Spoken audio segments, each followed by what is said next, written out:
نحمده ونستعينه ونستغفره ونعوذ بالله من شرور أنفسنا ومن سيئات أعمالنا من يهده الله فلا مضل له ومن يضلل فلا هادي له وأشهد أن لا إله إلا الله وحده لا شريك له وأشهد أن محمدًا عبده ورسوله يا أيها الذين آمنوا اتقوا الله حق تقاته ولا تموتن إلا وأنتم مسلمون يا أيها الناس اتقوا ربكم الذي خلقكم من نفس واحدة وخلق منها زوجها وبث منهما رجالا كثيرا ونساء واتقوا الله الذي تساءلون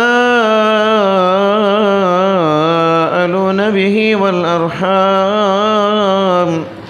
إن الله كان عليكم رقيبا يا أيها الذين آمنوا اتقوا الله وقولوا قولا سديدا يصلح لكم أعمالكم ويغفر لكم ذنوبكم ومن يطع الله ورسوله فقد فاز فوزا عظيما أما بعد فإن خير الحديث كتاب الله وخير الهدي هدي محمد صلى الله عليه وسلم وشر الأمور محدثاتها وكل محدثة بدعة وكل بدعة ضلالة وكل ضلالة في النار. أعوذ بالله السميع العليم من الشيطان الرجيم. بسم الله الرحمن الرحيم. وَلَقَدْ خَلَقْنَا الْإِنسَانَ وَنَعْلَمُ مَا تُوَسْوِسُ بِهِ نَفْسُهُ وَنَحْنُ أَقْرَبُ إِلَيْهِ مِنْ حَبْلِ الْوَرِيدِ إِذْ يَتَلَقَّى الْمُتَلَقِّيَانِ عَنِ الْيَمِينِ وَعَنِ الشِّمَالِ قَعِيدٌ مَا يَلْفِظُ مِنْ قَوْلٍ إِلَّا لَدَيْهِ رَقِيبٌ عَتِيدٌ وجاءت سكرة الموت بالحق ذلك ما كنت منه تحيد ونفخ في الصور ذلك يوم الوعيد وجاءت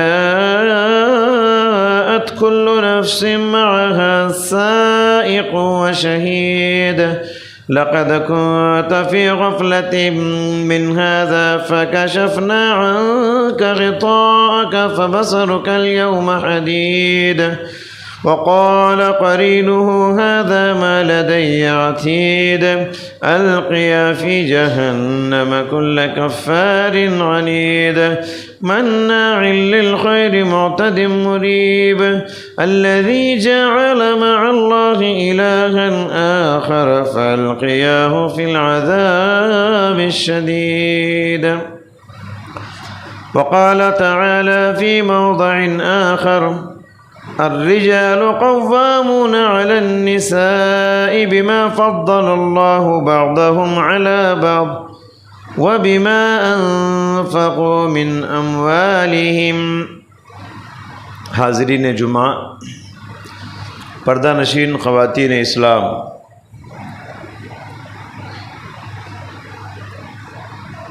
اللہ رب العالمین کا بے انتہا احسان ہے، شکر ہے کہ اللہ پاک نے ہم کو مسلمان بنایا، اسلامی معاشرہ نصیب فرمایا۔ دیکھیے، کائنات کے اندر بہت سارے رشتے پائے جاتے ہیں۔ ایک ہوتا ہے ددیال کا رشتہ، ایک ہوتا ہے ننیال کا رشتہ، ایک ہوتا ہے سسرال کا رشتہ۔ یہ سارے ہی رشتے بڑے محترم اور بڑے مقدس رشتے ہیں، لیکن سب سے پہلا رشتہ اس کائنات میں جو بنا وہ میاں بیوی کا رشتہ ہے، جسے رشتہ زوجیت کہا جاتا ہے آدم علیہ السلام کو جب اللہ نے پیدا کیا تو ان کا جوڑا حوا علیہ السلام کے ساتھ اللہ نے ان کا رشتہ کیا، شادی کیا۔ تو کائنات میں بہت سارے رشتے ہیں، لیکن سب سے پہلا رشتہ جو بنا وہ میاں بیوی کا رشتہ ہے۔ اس لیے یہ رشتہ اصل ہے اور باقی سارے رشتے اس کے بعد بنے ہیں۔ تو گویا یہ رشتہ میاں بیوی کا یہ جڑ ہے اور باقی سارے رشتے شاخیں اور پھاٹے ہیں۔ یہ رشتہ جتنا مضبوط ہوگا باقی سارے رشتے اتنے مضبوط ہوں گے، یہ رشتہ جتنا بگڑے گا باقی سارے رشتے اتنے بگڑ جائیں گے۔ اس لیے شادی سے پہلے یہ دیکھنا چاہیے لڑکا نیک ہے کیا، لڑکی نیک ہے کیا۔ اگر لڑکا لڑکی نیک ہو تو دنیا کا گھر جنت نشان بن جائے گا۔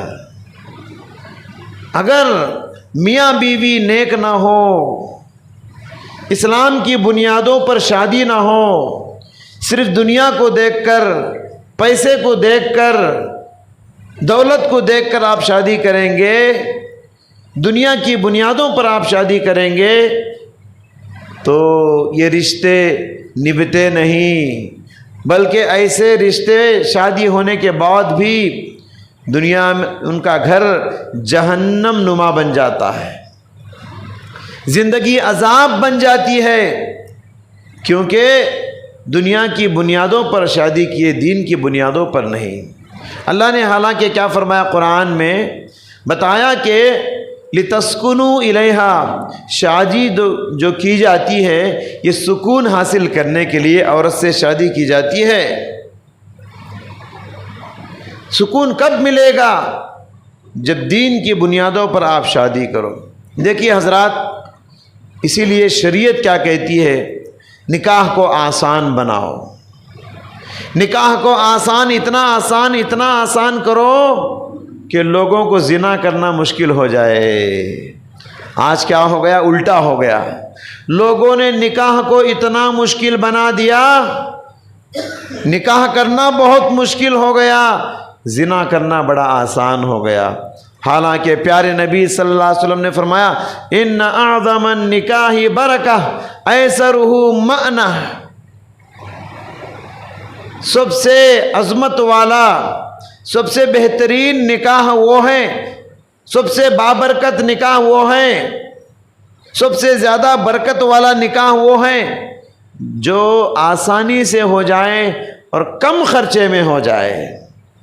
دیکھیے پیارے نبی صلی اللہ علیہ وسلم کے دور میں، صحابہ کے دور میں آپ دیکھیے کھڑے کھڑے نکاح ہو جاتے تھے، باتوں باتوں میں شادیاں ہو جاتی تھی، اور شادیاں کرنے کے لیے لمبے چوڑے دعوت، سارے محلے کو بلانا، سارے رشتہ داروں کو بلانا، یہ سب اخراجات نہیں ہوتے تھے۔ کتنا آسان نکاح ہوتے تھے۔ دیکھیے بخاری کا واقعہ ہے، پیارے نبی صلی اللہ علیہ وسلم صحابہ کے ساتھ کھڑے ہوئے تھے، ایک عورت آئی، اس نے کہا اللہ کے رسول میں آپ سے شادی کرنا چاہتی ہوں۔ پیارے نبی منہ پھیر لیے۔ عورت ادھر بازو آئی اور کہا کہ اللہ کے نبی میری خواہش ہے میں آپ سے شادی کرنا چاہتی ہوں۔ پیارے نبی منہ پھیر لیے۔ ایک صحابی آگے بڑھے، انہوں نے کہا اِلَّمْ يَكُنْ بِهَا حَاجَةٌ فَزَوَّجَنِيهَا، اللہ کے نبی آپ کی خواہش نہیں ہے، آپ اس عورت سے شادی کرنا ضروری نہیں سمجھتے ہیں، میں تیار ہوں اس سے شادی کرنے کے لیے، میری اس سے شادی کر دیجئے۔ اب شادی کرنے کے لیے سب سے اہم چیز شادی میں کیا ہے؟ جہیز ہے، کٹنم ہے، کیا ہے؟ بولو زور سے، مہر ہے۔ پیارے نبی نے کہا اب شادی کرنا چاہتے ہو تم تو مہر لے کر آؤ۔ صحابی بولے اللہ کے نبی غریب آدمی ہوں، مہر نہیں ہے۔ پیارے نبی نے کہا مہر کے بغیر شادی کیسے ہوگی؟ جاؤ تلاش کرو، گھر میں کچھ نہ کچھ ملے گا۔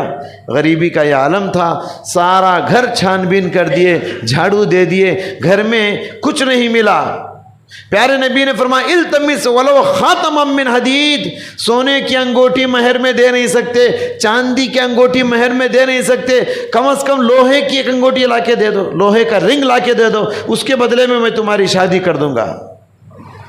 صحابی نے کہا اللہ کے نبی گھر میں لوہے کا رنگ بھی نہیں ہے، شادی کیسے ہوگی مہر کے بغیر؟ کتنے لوگ ہیں مہر کے بغیر شادیاں کر لیے پرانے زمانے میں، اور آج بھی مہر مؤجل کے نام سے بعد میں مہر دیں گے، پہلے شادی کر دو، نہیں ہوتی شادی۔ صحیح حدیث ہے، شیخ البانی نے حدیث کو صحیح کہا ہے، جو آدمی بغیر مہر کے شادی کرتا ہے قیامت کے دن وہ زنا کرنے والوں میں شامل ہوگا۔ مہر اتنا اہم ہے شادی میں۔ اب صحابی کے پاس لوہے کا رنگ بھی نہیں ہے، پیارے نبی نے سوچ کر کہا دنیا کی کوئی دولت تمہارے پاس نہیں، قرآن کی دولت تو ہے کیا؟ قرآن کی کچھ صورتیں یاد ہیں کیا؟ صحابی نے کہا اللہ کے نبی فلاں فلاں سورے مجھے یاد ہیں۔ پیارے نبی نے فرمایا زوجتکہا بما معک من القرآن، ہاں چلو تمہارا مہر قرآن کی صورتیں ہیں، جو سورے تم کو یاد ہیں یہی سورے شادی کے بعد بیوی کو یاد دلا دینا، یہی تمہارا مہر ہے۔ کھڑے کھڑے شادی ہو گئی۔ کیا جی؟ شادی کے رخے ڈالے، ہاں بڑے بڑے دعوتیں کیے، بڑے بڑے شادی خانے بک کیے، سارے رشتہ داروں کو بلائے، کچھ نہیں، کھڑے کھڑے شادی ہو گئی۔ سورے یاد ہیں نا؟ ہاں یاد ہیں، جاؤ تمہاری شادی ہو گئی، سورے یاد دلا دو، یہی تمہارا مہر ہے۔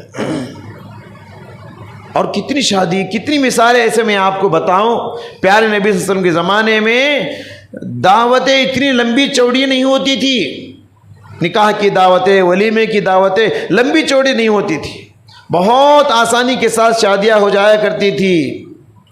دیکھیے حضرت عبد الرحمن بن عوف جب مکہ چھوڑ کر ہجرت کر کے مدینہ چلے گئے، پورا گھر بار سامان چھوڑ کے اکیلے نکل گئے۔ اب مدینے میں اجنبی ہیں، پیارے نبی صلی اللہ علیہ وسلم ان کو سعد بن ربی اور عبد الرحمن دونوں کو بھائی بھائی بنائے۔ کہا عبد الرحمن تم مکہ چھوڑ کر پورا جائیداد چھوڑ کے آگے اللہ کے لیے، دین کے لیے ہجرت کر کے، جاؤ سعد بن ربی کے گھر میں رہو، وہ تمہارے بھائی ہیں مدینے میں، انصاری ساتھی۔ سعد بن ربی کی قربانی دیکھی، انہوں نے کہا عبد الرحمن میرے پاس جتنا مال ہے اس میں سے آدھا تمہارا آدھا میرا ہے۔ پھر انہوں نے کہا میری 2 بیویاں ہیں، دیکھو جو پسند آئے مجھے بتا دینا، میں اس بیوی کو طلاق دے دوں گا، عدت گزرنے کے بعد تم شادی کر لینا۔ دنیا میں ایسی ایثار و قربانی کی مثال کہیں دیکھی نہیں ہوگی، اتنی قربانی کہ اپنی ایک بیوی کو بھی دینے کے لیے تیار۔ حضرت عبد الرحمن بن عوف کچھ نہیں لیے، انہوں نے کہا اللہ برکت دے تمہارے مال میں، تمہارے گھر میں، صرف مجھے مدینے کا مارکیٹ کی طرح بتا دیجئے، بازار کا راستہ بتا دیجئے، کچھ نہیں چاہیے مجھے۔ بتا دیا راستہ ان کو۔ چند ہی دن گزرے، صبح سے شام تک عبد الرحمن بن عوف محنت کرتے تھے، تھوڑا تھوڑا پیسہ جمائے، چند ہی دنوں میں ایک انصاری عورت سے شادی کر لیے۔ صبح میں اللہ کے نبی عبد الرحمن سے ملاقات کیے، دیکھا ان کے کپڑوں میں زعفران کے دھبے پڑے ہوئے، خوشبو کے نشانات ہوتے تھے، خوشبو لگاتے شادی میں، زعفران کے دھبے پڑے ہوئے۔ کہا عبد الرحمن یہ زعفران کے دھبے کیا ہیں تمہارے کپڑوں پہ؟ انہوں نے کہا اللہ کے نبی شادی ہو گئی۔ جی شادی ہو گئی، پیارے نبی کو دعوت نہیں، پیارے نبی کو خبر تک نہیں، لڑکی کا انتظام ہو گیا، شادی ہو گئی بغیر دیری کے، اللہ کے نبی کو خبر نہیں۔ آج دعوت میں بلانا کسی کو بھول بھی گئے آپ، بات چیت بند کر دیں گے، شادی میں نہیں بلائے، دعوت میں نہیں بلائے۔ آج ماحول ایسا بنا دیے، ہمارے سماج میں اتنا ضروری ہو گیا ہے دعوت دینا، دعوت میں نہیں بلائے تو رشتے ناتے ٹوٹ جاتے ہیں، بہت برا مان جاتے ہیں۔ میرے بھائی کس نے کہا دعوت میں سارے محلے کو بلانا، سارے مسجد کے مصلیوں کو بلانا، سارے رشتہ داروں کو بلانا، سسرالی رشتہ دار، ددیال کے رشتہ دار، ننیال کے رشتہ دار، کس نے کہا؟ یہاں نبی اکرم صلی اللہ علیہ وسلم سے بڑھ کر کوئی محترم آدمی ہو سکتا ہے؟ صحابہ سارے انسانوں میں پیارے نبی صلی اللہ علیہ وسلم کو جتنا عزیز رکھتے تھے، پیارے نبی کو جتنا پیار کرتے تھے، صحابہ کسی سے اتنا پیار نہیں کرتے تھے۔ اس کے باوجود نکاح کی محفل میں یا ولیمے کی محفل میں پیارے نبی کو دعوت دینا بھی ضروری نہیں سمجھا صحابہ نے۔ پیارے نبی نے کہا ولیمہ کیے کیا؟ کہا کہ نہیں، اولیم ولو بشاتن، ایک بکری ہی صحیح کاٹو، ولیمہ کرو قربان کر کے۔ پھر کہا مہر دیے ہو کیا؟ کہا اللہ کے نبی ایک نوات مہر دیا ہوں، سونے کا، مطلب کھجور کی جو گٹلی ہوتی ہے اس کے برابر سونا دے کر میں شادی کر لیا۔ سبحان اللہ، کیسی آسانی سے شادیاں ہوا کرتی تھی۔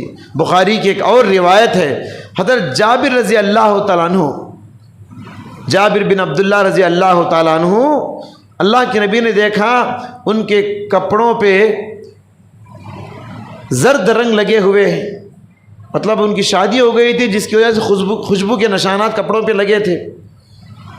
پیارے نبی نے ایک مرتبہ جابر سے ملاقات کیا اور کہا تزوجتا، جابر شادی نہیں کرو گے؟ جابر رضی اللہ تعالیٰ عنہ نے کہا اللہ کے نبی میری شادی ہو گئی ہے، میری شادی ہو گئی ہے۔ پیارے نبی نے فرمایا بکرن ام سیبن، باکرہ عورت سے شادی کیے ہو یا شوہر دیدہ عورت سے شادی کیے ہو، بیوہ عورت سے شادی کیے ہو؟ کنواری سے شادی کیے یا بیوہ سے شادی کیے؟ انہوں نے کہا اللہ کے نبی بیوہ عورت سے شادی کیا ہوں۔ پیارے نبی نے فرمایا کیونکہ جابر جوان تھے، فہل لا تزوجت بکرن، جوان عورت سے شادی کرنا تھا نا۔ انہوں نے کہا دراصل بات یہ ہے اللہ کے نبی، میرے والد صاحب انتقال ہونے سے پہلے 9 بہنوں کو میری 9 بہنوں کو میری سرپرستی میں چھوڑ کر گئے ہیں۔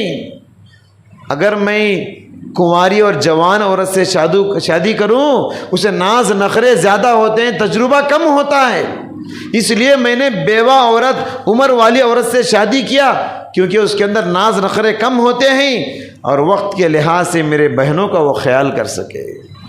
کتنے اچھے بھائی ہیں یہ، کتنے اچھے بھائی ہیں، اپنی بہنوں کے لیے کتنی بڑی قربانی دے رہے ہیں، بیوہ عورت سے شادی کر رہے ہیں۔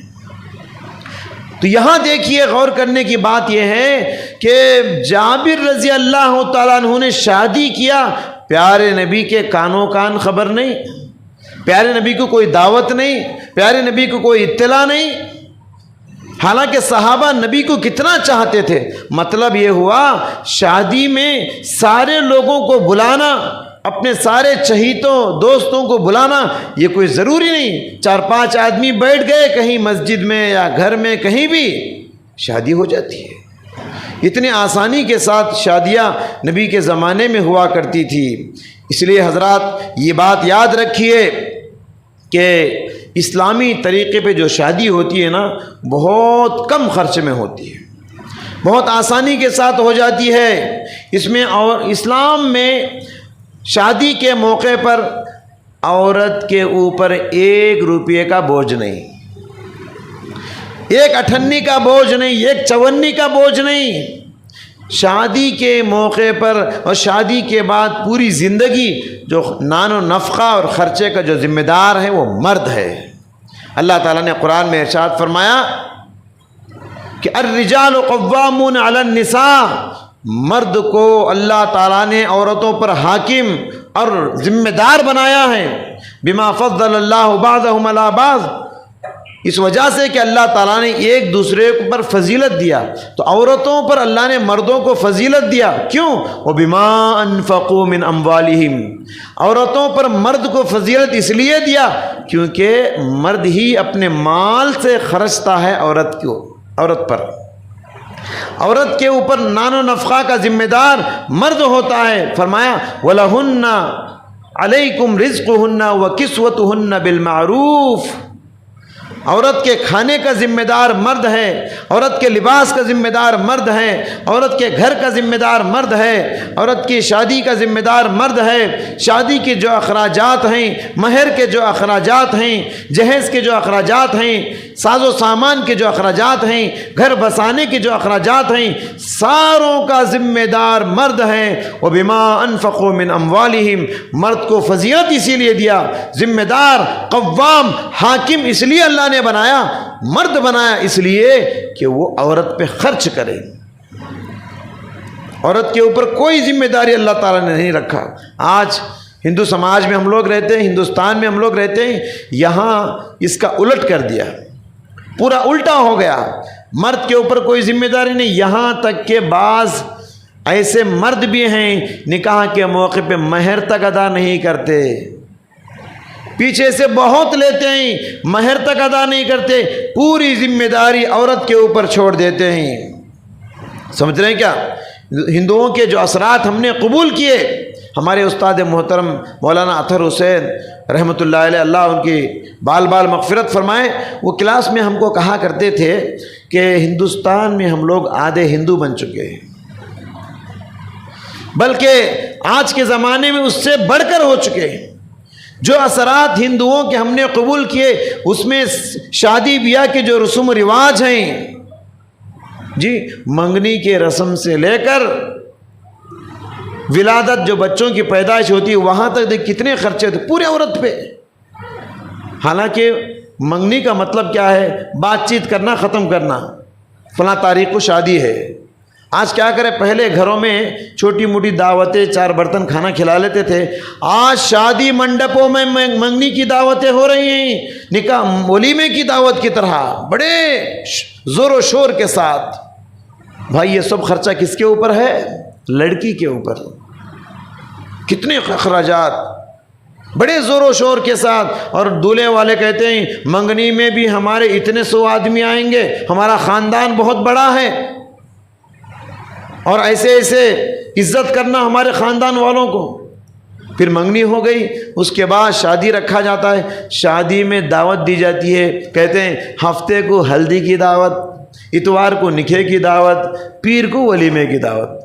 جی کتنے اخراجات دیکھیے۔ ہفتے کے دن کیا ہوتی ہے، اس میں بھی الگ سے دعوت بلاتے ہیں، ہفتے کے دن فلاں فلاں سب کو دعوت، اس میں ہلدی کی دعوت۔ رسوم و رواج تو بدعات تو ہے ہی، اخراجات کتنے ہیں اس کے اندر۔ اس کے بعد نکاح کی جو دعوت ہے نا، کسی ایک حدیث میں بھی نکاح کی دعوت کا ثبوت نہیں ملتا، نکاح کی دعوت کا ثبوت نہیں ہے شریعت میں، صرف ولیمے کی دعوت کا ثبوت ہے۔ اور نکاح کی دعوت اتنی لمبی چوڑی ہوتی ہے، اس میں بھی لڑکے والے 100 لوگوں کو لے کر آتے ہیں، 1 بس 2 بس 10 بس بھر کے لے کر آتے ہیں، پورے اخراجات لڑکی پر رکھا جاتا ہے۔ اور نکاح کی دعوت میں بھی دوپہر کو دعوت ہوتی ہے، صبح میں ناشتے کی دعوت، ناشتے میں ہمارے خاندان میں 10 آئٹم ہونا ہم لوگوں کو، ہاں بگارے کھانا ہونا، میٹھا کھانا ہونا، فلاں ہونا فلاں ہونا فلاں ہونا، اس کے بعد چائے ہونا، 10 آئٹمس گنائے جاتے ہیں، اتنے آئٹمس ہونا ہمارے خاندان والوں کو فلاں وقت پہ نکاح سے پہلے، اب 12 بجے تک ناشتے کرتے کرتے رہتے ہیں۔ کتنے اخراجات ہوتے ہیں مجھے بتائیے آپ۔ یہ سب کس کے اوپر ذمہ داری ہے؟ لڑکی پر یہ سب ذمہ داری ہے۔ اور اس کے بعد پھر کیا رسومات ہیں، دولہے کو منہ دھلانا، اس میں اخراجات الگ سے۔ اس کے بعد اور آگے بڑھیے، پھر کیا ہوتا ہے، کیا کیا مطالبے ہوتے ہیں۔ دوپہر کو نکاح کی دعوت ہوتی ہے، نکاح کی دعوت کے بعد پھر اس میں نکاح میں بھی جوڑے گھوڑے کا رقم ادا کرنا۔ اس وقت تک نکاح نہیں ہوگا جب تک کہ لڑکی کے نام پر جو جائیداد ہیں اس کا کاغذ نہ دے دے۔ نکاح سے پہلے بیچارہ لڑکی کا باپ لکھ کے لا کے پہنچاتا ہے، اس وقت قاضی صاحب نکاح پڑھاتے، لڑکی کے نام پہ یہ دو، وہ فلاں جگہ دو، فلاں جائیداد دو، فلاں پلاٹ دو۔ اس کے علاوہ کتنا زیور داریں گے لڑکی کو، کتنا کٹنم دیں گے، بچے کی زندگی سیٹ اپ ہونے کے لیے 10 لاکھ روپے تو دیں گے کیا۔ اس کے علاوہ گھر آباد کرنے کے لیے جہیز تو بولنے کی ضرورت نہیں، وہ سب عام ہے۔ جی کیسے ہیں دیکھیے، 2 قسم کے لوگ ہوتے، کچھ لوگ منہ سے بولتے نہیں، جہیز ہونا کٹنم ہونا بولتے نہیں، لیکن دل میں بڑی خواہش رہتی، بڑی خواہش، بولتے ہم کو کچھ نہیں چاہیے، جو کچھ دینا تمہاری بچی کو دے دو۔ ان کو بولتے ہیں نیشنل فقیر، مانگنے کا نیا ڈھنگ ہے، جو کچھ دینا تمہاری بچی کو دے لو، ہم کو کچھ دینے کی ضرورت نہیں۔ دل میں بڑی خواہش ہوتی ہے، دیے تو بڑے خوش ہو جاتے، نہیں دیے بڑے ناراض ہو جاتے۔ جب نہیں دیے تو پھر آپ ناراض کیوں ہو رہے ہیں؟ اس کا مطلب یہ ہے کہ آپ کو بڑی خواہش ہے، منہ سے بول کے بدنام نہیں ہونا چاہ رہے، مگر پیچھے سے لینا چاہ رہے ہیں۔ کچھ لوگ منہ کھول کے بول دیتے، نہیں اتنا ہونا، اتنا زیور چاہیے، اتنا جگہ چاہیے، اتنی گاڑیاں چاہیے، اتنا پکوان چاہیے، اتنا ناشتہ چاہیے، منہ کھول کے کچھ لوگ بولتے نہیں مگر دل میں خواہش رکھتے ہیں، دونوں برابر ہیں۔ حضرات یہ سب ہم نے بنا لیے ہیں، لڑکی والوں پر سب بوجھ ہے۔ دیکھیے اس کے علاوہ اب شادی ہو گئی، شادی ہونے کے بعد جہیز میں کچھ کمی رہ گئی، کپڑوں میں کچھ خرابی رہ گئی، اب سسرال کے تانے سننا پڑتا ہے۔ کیا سامان لے کر آئے؟ فقیروں کا سامان، پلنگ کیسا لائے؟ بیکار ہے۔ تو اس طریقے سے تانے سننا پڑتا ہے۔ پھر اس کے بعد جمعہ گیوں کے رسم الگ ہوتے ہیں ہمارے پاس، جمعہ گی کی دعوت الگ سے دیے جاتے ہیں، اور اس کے بعد پھر اور آگے بڑھیں گے تو اور کیا ہے، دولہے کو دینا، چین دینا، سونے کی انگوٹھی دینا، حالانکہ حرام ہے اسلام کے اندر۔ دولہا سوپ پہن کے بیٹھتا ہے شادی میں، لڑکی والوں سوٹ جو پہنا ہے دولہا وہ بھی لڑکی والوں کا، گھڑیال جو پہنا ہے وہ بھی لڑکی والوں کا، جس نہالی پہ بیٹھا ہے وہ بھی لڑکی والوں کا، جو شو وہ پہنا ہے وہ بھی لڑکی والوں کا، جو موبائل استعمال کر رہا ہے وہ بھی لڑکی والوں کا، جس سواری پہ وہ گھوم رہا ہے۔ کیا کیا برداشت کرے لڑکی، کیا کیا برداشت کرے حضرات۔ اس کے علاوہ جب شادی ہو گئی، شادی ہونے کے بعد جب بچہ پیٹ میں بنتا ہے، پھر اس کے الگ سے اخراجات کس کے اوپر؟ بچہ پیٹ میں پڑتا ہے، اس کے اخراجات کس کے اوپر؟ شوہر کی ذمہ داری ہے؟ نہیں، معاشرہ ایسا ہے اس کی ذمہ داری بھی عورت۔ 9 مہینے بچے کو بھی ڈھونا ہے، پھر بچے کے ہسپتال کے دوائیوں کے اخراجات بھی ڈھونا ہے، بچے کی پیدائش کی جو تکلیف ہے، آپریشن کی جو تکلیف ہے وہ بھی عورت کو ہے، پیسے کی جو تکلیف ہے وہ بھی عورت کو ہے، دودھ پلانے کی جو تکلیف ہے وہ بھی عورت کو ہے، پیشاب پیخانہ بچے کی صفائی وہ بھی عورت کی ذمہ داری، 9 مہینے ڈھونے کی ذمہ داری وہ بھی عورت کی۔ کس نے بتا دیا؟ اور شادی سے پہلے باقاعدہ بات چیت ہوتی ہے سب باتوں کی۔ بچے کی پہلی زچگی تمہیں ڈالنا، بعد کی زچگی ہم ڈالیں گے۔ کس نے بتایا آپ کو؟ آپ مرد نہیں کیا؟ آپ مرد نہیں؟ پھر کیوں اس طرح کی فقیروں کی باتیں آپ عورتوں سے کرتے ہیں؟ دیکھیے یہ سب ہندوستان کی ہندو مت کی تعلیمات ہیں۔ ہندو مت کی جو تعلیم ہے اس میں کیا ہے، لڑکی والدین کے جائیداد کی وارث نہیں بنتی۔ لڑکی لڑکوں کو ملتا ہے ہندوؤں کے پاس، لڑکیوں کو وراثت میں حصہ نہیں۔ الحمدللہ اسلام آنے کے بعد لڑکیوں کو بھی برابر حصہ دیا۔ اسی لیے ہندو مت میں کیا ہے، لڑکی کو وراثت میں حصہ نہیں، جہیز دے دیتے ہیں شادی کے موقع پر۔ جہیز میں پلنگ دیتے ہیں، کرسیاں دیتے ہیں، گھریلو سامان دیتے ہیں، ہر چیز دیتے ہیں۔ وہی چیز کو مسلمان قبول کر لیے۔ مسلمانوں میں بھی آپ دیکھیے والدین مر جاتے ہیں، لڑکیوں کو جائیداد میں حصہ نہیں دیا جاتا، اور کہتے ہیں تم کو شادی کے موقع پہ سب دے دیے، اب مکان دکان تمہارا نہیں، وہ صرف لڑکوں کا ہے۔ لڑکی کو وراثت سے محروم کیا جاتا ہے، جائز نہیں، بہت بڑا گناہ کر رہے ہیں والدین بھی اور یہ لڑکے بھی۔ یوصیکم اللہ فی اولادکم للذکر مثل حظ الانثیین، اللہ تعالیٰ نے نصیحت کیا، وصیت کیا کہ لڑکے کو 2 حصے اور لڑکی کو 1 حصہ وراثت میں مال برابر دینا چاہیے۔ والدین کا جو بھی مال ہے، والدین کا 1 روپیہ جمع کریں گے، اس میں سے لڑکی کو 1 حصہ، لڑکے کو 2 حصہ۔ بولتے نہیں دیں گے، کیوں؟ شادی میں کس نے کہا شادی میں دینے کے لیے؟ ہاں، آپ اپنا رواج قائم کر کے اسلام کے قانون کو توڑ رہے ہیں۔ تو یہ ہندوؤں کی طرف سے آئی ہوئی چیز ہے۔ حقیقت یہ ہے کہ جہیز، یہ جو جہیز کی لعنت، یہ کٹنم کی لعنت جو ہے، ڈوری جسے کہا جاتا ہے، یہ سب مرد کی عزت کے خلاف ہے، مرد کی مردانگی کے خلاف ہے، کیونکہ مرد کو اللہ نے کہا قوام ہے، وہ ذمہ دار ہے، وہ لڑکیوں پر عورتوں پر ذمہ دار ہے۔ جس بستر پہ وہ سو رہا ہے وہ لڑکی کی بستر پہ، جس گاڑی پہ وہ گھوم رہا ہے وہ لڑکی کی دی ہوئی گاڑی پہ، جس صوفے پہ وہ بیٹھ رہا ہے وہ لڑکی کی دی ہوئے صوفے پہ۔ آخر کہاں تک سب گھر آباد کرتا ہے لڑکی کے مال سے؟ جس برتن میں وہ کھانا کھاتا ہے، غور کرے کتنے مرد ہیں وہ لڑکی کی لائے ہوئے برتن ہیں، لڑکی کا سامان ہے۔ پھر بھی لڑکے والے کہتے ہیں لڑکا کہتا ہے جیسی بیوی اچھی بیوی ملنا تھا مجھے اچھی بیوی نہیں مل سکی، اچھی بیوی نہیں مل سکی۔ آخر کیا کیا سنبھالے گی ایک عورت؟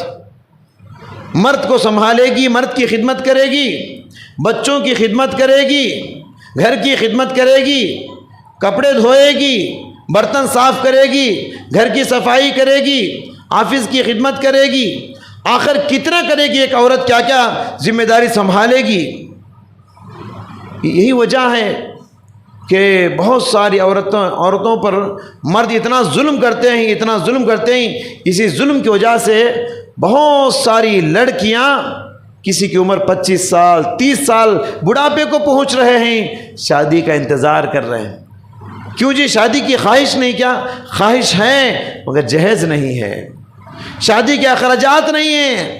اس وجہ سے شادی کا انتظار کرتے کرتے امت کی بہنیں، امت کی بیٹیاں، اسلام کی بیٹیاں ایسے نوجوانوں کا انتظار کر رہی ہیں جو بغیر کٹنم کے، بغیر جوڑے گھوڑے کے رقم کے، جو بغیر جہیز کے اسلامی طریقے سے ان لڑکیوں سے شادی کریں، انتظار کر رہے ہیں۔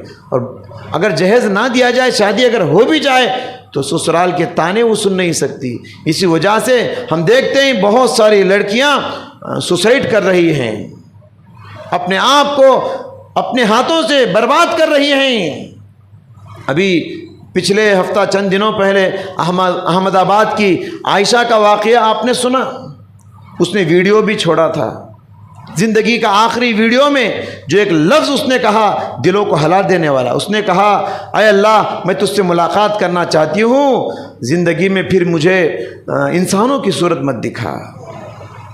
انسان اتنے بگڑ گئے، عورتوں پر اتنا ظلم کرتے ہیں، مارتے ہیں، توڑتے ہیں، پوری ذمہ داری عورت پہ۔ واٹس ایپ پہ ایک پوسٹر آیا تھا، اس میں ایک کارٹون کو یہ بنائے تھے، بڑا اچھا لگا مجھے۔ اس میں کیا ہے، ایک بیل کی گاڑی ہے، اس میں جہیز کا پورا سامان پیچھے ہے، اور پورے جہیز، پلنگ، کرسیاں، صوفے، زیورات سب اس کے اوپر ہے، اس کے اوپر دولہے کو بٹھائے ہیں۔ اب وہ دلہن جو ہے بیل کی جگہ میں کھڑے ہو کے وہ بیل گاڑی کھینچ کے لے جا رہی ہے۔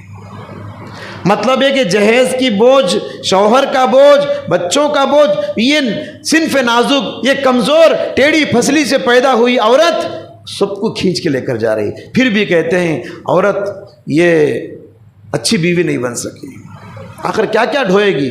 یہی وجہ ہے کہ احمد آباد کی وہ عائشہ عارف نامی خاتون اسی جہیز کی لعنت کی وجہ سے اس امت کی ایک بیٹی کو ہم نے کھو دیا، اور ایک بیٹی نہیں، اس سے پہلے کئی اور بیٹیاں ہم نے کھو دیا۔ حضرات کیوں؟ اس لیے کہ مردوں کے اندر ہمدردی ختم ہو چکی، ترس نہیں آتا ان عورتوں پر، بے غیرت بن گئے، بے شرم بن گئے، بے حیا بن گئے، عورتوں کے مال سے خود جینا چاہتے ہیں، مرد بن کے عورتوں کو پالنا نہیں چاہتے، غلام بن کے دنیا میں جینا چاہتے ہیں۔ ہندوستان کے ایک بہت بڑے جانے مانے شاعر، آپ نے ان کا نام سنا ہوگا، میر تقی میر۔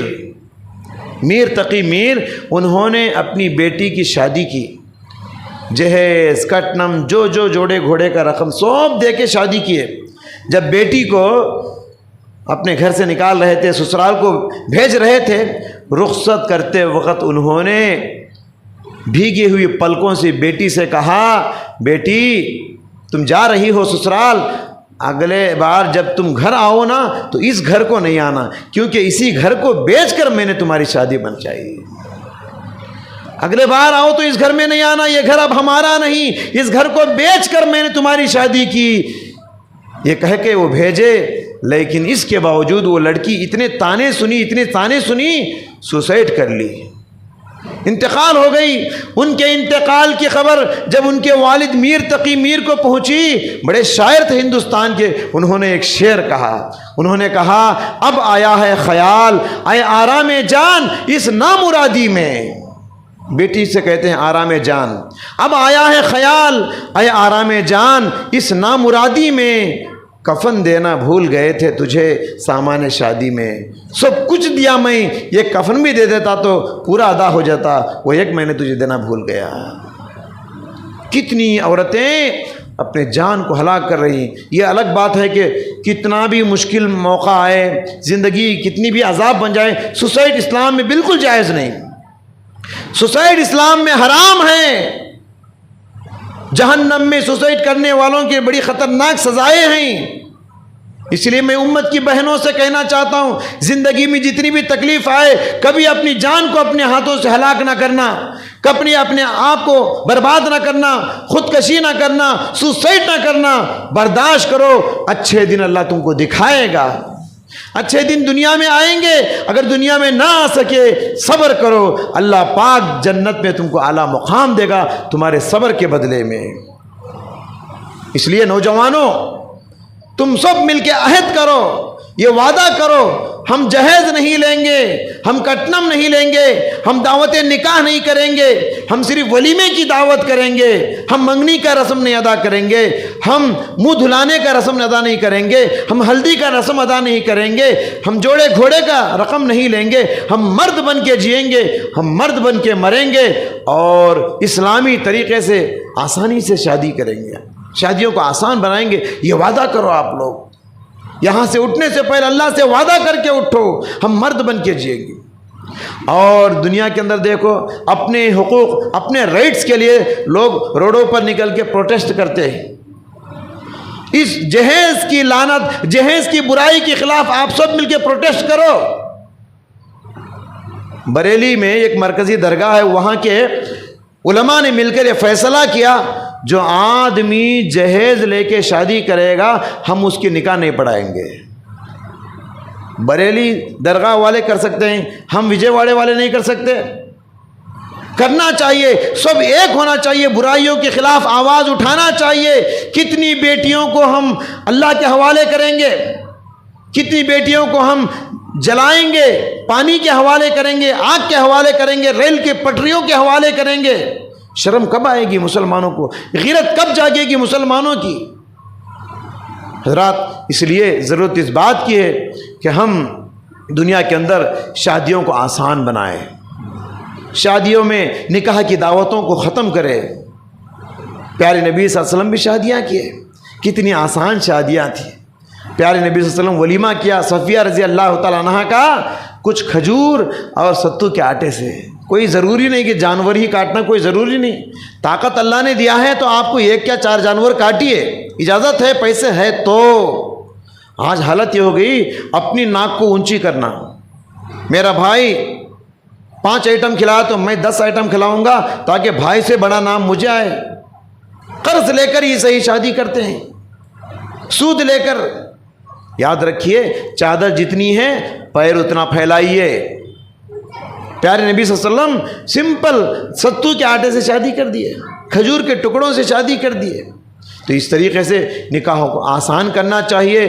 آج حالت یہ ہو گئی کہ دنیا کے اندر نکاح اتنا مشکل ہو گیا، لوگ زنا کو آسان بنا لیے۔ میں دعا کرتا ہوں اللہ سبحانہ و تعالیٰ سے، اللہ رب العزت مجھ کہنے والے، آپ سننے والے سبھی حضرات کو ان باتوں پر غور کرنے کی توفیق عطا فرمائیں۔ دنیا میں جو جہیز کی لعنت ہے، جو کٹنم کی ہلاکت ہے، اللہ ہم سب کو اس سے حفاظت فرمائے۔ اسلامی طریقے سے شادی کرنے کی توفیق عطا فرما، ہماری امت کی بہنوں کو، بیٹیوں پر رحم کر کے آسانی سے ان سے نکاح کرنے کی توفیق عطا فرما، آمین۔ بارک اللہ لنا ولکم فی القرآن العظیم ونفعنا وإیاکم بما فیہ من الآیات والذکر الحکیم، انہ تعالی جواد کریم علیکم ورؤوف رحیم رب حلیم۔